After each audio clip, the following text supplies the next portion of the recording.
Hi everyone, welcome to clinical knowledge and medicine. आज की video में हम बात करने वाले हैं ब्लिस्टर्स के बारे में। ब्लिस्टर्स नॉर्मली हर किसी को कभी ना कभी हुआ होता है एंड देखा भी होता है। कॉमन लैंग्वेज में अगर बात करें तो ब्लिस्टर को बोलते हैं कि छाला पड़ गया, छाला पड़ना।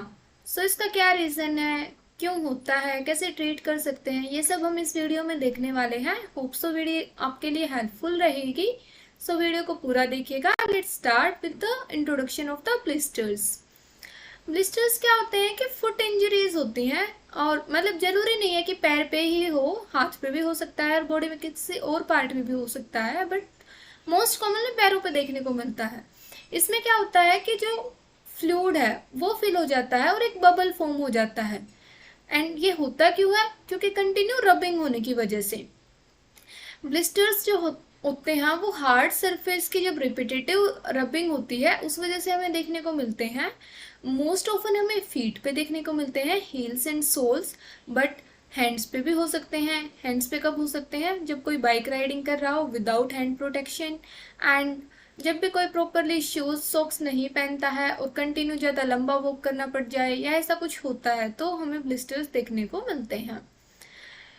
अब इसके कॉजेस की बात करते हैं। तो कॉज में क्या आएगा? Friction, that is repeated rubbing, continue rubbing हो रही है क्लोथ्स के साथ। और क्लोथ्स, सॉक्स की बात करेंगे क्योंकि पैरों में जो हम पहनते हैं वो सॉक्स होते हैं, या फिर स्पोर्ट्स का कोई इक्विपमेंट है जो कि जो स्किन की टॉप लेयर है उसके साथ रब कर रहा है, उसमें फिर जो स्किन की बाकी लेयर्स होती हैं उनके बीच में गैप आ जाता है और फ्लूइड फिल हो जाता है, जिसकी वजह से ब्लिस्टर बनता है।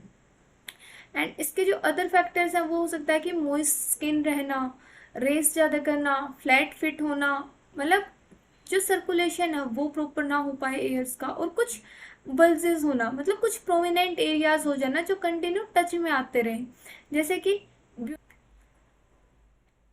जैसे कि ब्यूनियन एंड हेमेटोज। इसमें क्या होता है कि जैसे देखो ये एक नॉर्मल जो पैर है वो है, और इस ये क्या कंडीशन है? ब्यूनोनियन वाली। इसमें क्या होता है कि जो ये पार्ट है ये प्रोमिनेंट हो गया है, मतलब ये अब कंटिन्यू टच में आएगा शूज के जो सरफेस है उसके साथ, जिस वजह से यहाँ ब्लिस्टर देखने को मिल सकता है। हेमेटोज में क्या है कि जो ये बोन है ये इधर जो इसका प्रॉपर पोजीशन होना था वो नहीं है, मतलब ये सरफेस बाकी सरफेस से अबो लेवल पे है, तो ये कंटिन्यू टच में आएगा, जिस वजह से यहाँ ब्लिस्टर होने के चांसेस ज़्यादा रहेंगे इस एरिया पे। सो ऐसा हो सकता है। अब बात करते हैं कि सिम्टम्स क्या होंगे। रेडनेस देखने को मिलती है, वॉर्म्थ फील होता है और पेन होता है। और जो ब्लिस्टर है उसका जो पिन पॉइंट का साइज है वो more than ½ inch in diameter होता है, और पेन और इचिंग होगा।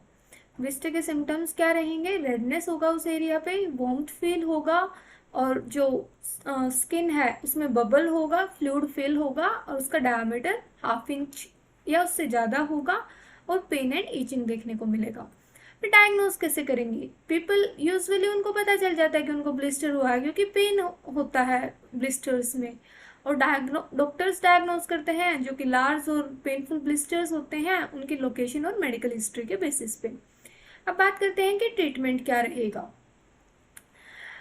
जो बेस्ट ट्रीटमेंट है वो क्या रहेगा कि फ्रिक्शन को अवॉइड करना है, मिनिमाइज कर देना है, वियरिंग प्रोटेक्शन लेनी है, और गुड कंफर्टेबल शूज और सॉक्स पहनने हैं, कॉटन सॉक्स का यूज़ करना है, पेट्रोलियम जेली यूज़ करनी है उन एरियाज पे, और रिंग शेप पैड्स यूज़ कर सकते हैं फ्रिक्शन को रिड्यूस करने के लिए। ड्राइंग एजेंट यूज़ करना है हमें, एंटी परसिप्रेंट स्प्रेस आते हैं जो जिमनास्ट होते हैं वो यूज़ कर सकते हैं, कुछ पाम प्रोटेक्टर ग्रिप्स जिस वजह से जो ब्लिस्टर्स हैं वो ना हो, जो फिट है उसको ड्राई रखेंगे, शूज सॉक्स को टाइम टू टाइम चेंज करेंगे। ट्रीटमेंट का गोल क्या होता है कि हमें पेन को रिड्यूस करना है। जो ब्लिस्टर का पेन होता है वो ज़्यादा होता है, और क्या होगा कि जो ब्लिस्टर है उसको बड़ा होने से बचाना है, लार्ज नहीं होने देना है, और इन्फेक्शन को अवॉइड करना है कि उस जो ब्लिस्टर फॉर्म हुआ उसमें इन्फेक्शन ना हो जाए। अगर पस वाला ब्लिस्टर है तो पस को ड्रेन करना है। सो जो ट्रीटमेंट का गोल है वो ये रहेगा। और कुछ जो अनब्रोकन ब्लिस्टर्स होते हैं वो पेनफुल नहीं होते हैं तो उनको हम छोड़ सकते हैं वो लूज बैंडेज लगा के। कोई ब्रेक हो गया है ब्लिस्टर में, अगर ब्रेक हो गया है तो एक फ्लैप ऑफ स्किन और जेंटली फ्लैटन सरफेस हम उस पर लगाएंगे और उस एरिया को वॉश करेंगे। एंटीसेप्टिक सॉल्यूशन यूज करेंगे, उसमें क्या यूज कर सकते हैं, पॉलीमैक्सिन बी और बैक्टीरासिन जो क्रीम आती है, ऑइंटमेंट, और स्टेराइल बैंडेज करेंगे।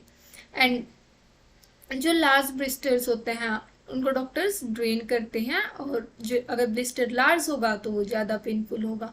सो ब्लिस्टर्स को जो ट्रीटमेंट है उसका हमारा गोल रहता है कि हमें पेन को रिड्यूस करना है, और जो भी उसमें जो ब्लिस्टर का साइज़ है वो ज़्यादा नहीं होने देना है, इन्फेक्शन से प्रिवेंट करना है।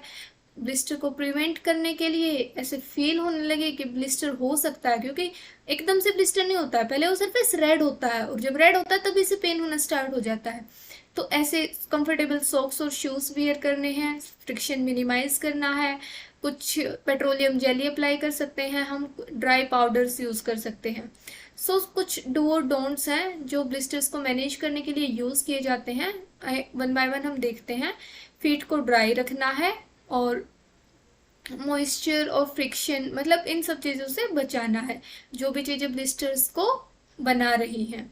प्रॉपर सॉक्स और शूज़ को पहनना है जो कि कंफर्टेबल हो और फिट हो, और जब तक ब्लिस्टर हील ना हो जाए तब तक कोई भी एक्टिविटीज़ को अवॉइड करेंगे। और फिट को मसाज करेंगे लेनोलिन से हम नाइट में मसाज करेंगे और बिफोर वॉकिंग और रनिंग इवेंट्स। एंड अगर ब्लिस्टर ज़्यादा होता है या उसमें और ज़्यादा पेन होता है तो हमें डॉक्टर से कंसल्ट करना है। उसके बाद क्या नहीं करना है, पुअरली फिटिंग शूज़ नहीं पहनने हैं, जो ब्लिस्टर है उसको ब्रेक नहीं करना है या उसको अनकवर्ड रखने, मतलब वो जैसे है उसको वैसे ही रहने देना है, हमें इन्फेक्शन से प्रिवेंट करना है, और उसको डर्टी होने से बचाना है, एंड जिससे जो ब्लिस्टर है वो जल्दी हील हो जाएगा। सो ये कुछ पॉइंट्स थे जो इम्पोर्टेंट थे regarding blisters. Hope so video आपके लिए हेल्पफुल रहा होगा। For more videos keep watching clinical knowledge and medicine, share and subscribe our channel. Thank you.